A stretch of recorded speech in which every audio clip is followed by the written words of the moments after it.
Bapak Ibu sampun kondur rumiyin. Monggo tumpeng ingkang panjenengan bekta saking dalem jenengan dahar, jenengan purak. Monggo. Monggo sampun kondur rumiyin.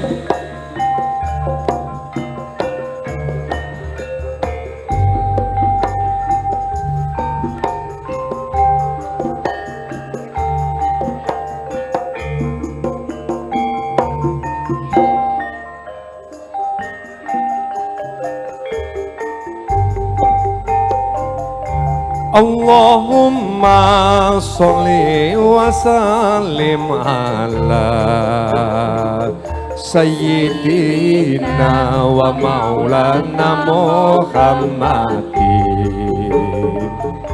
adada ma fi ilmillahi sholatan daimatan bidawami mulkilahi.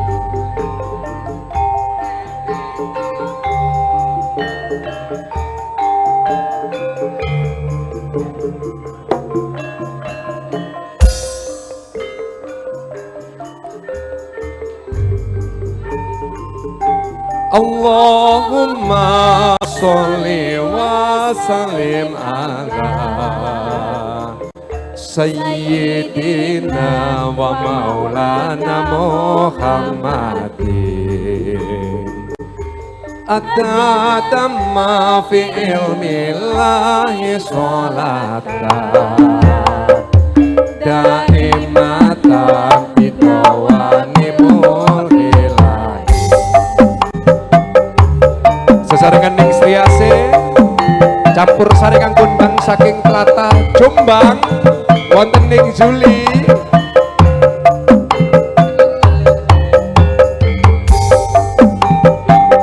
ning Wiwit kalian ning Pika diwenehi selawat Tombo Ati. Muga-muga sarana selawat Tombo Ati pandan tentrem ayem. Tombo ati iku limo sawerane kaping pisan maca Quran samaknane kaping pindho salat wengi lakonono kaping telu wong kang saleh kumpulono kaping papat wonten kudu ingkang luwe kaping limo pikir wengi ingkang suwe salah sawijine sapa bisa ngelakoni insyaallah Gusti Allah ngijabahi. Yo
Tombo ati iku limo perkarane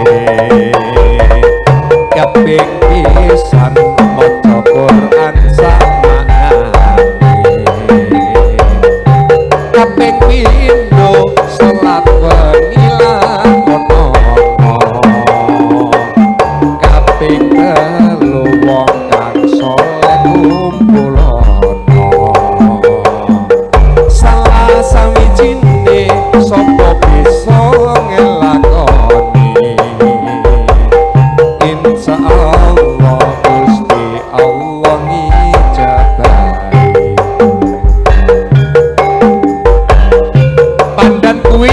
desane desa religius, desa sing akeh ulama, sing akeh kiai, sing akeh santri.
Kepala Desa, Bapak Camat, Bapak Perangkat Desa sedaya kanca panitia lan warga Paling nyuwun pangapunten kula sesarengan kalian ning Sri Asih CS nyuwun wedal kendel sawetawis saderengipun mangke dalu kita badhe ngaturaken pasugatan lumantar tembang-tembang campur sari sesarengan campur sari Sri CS.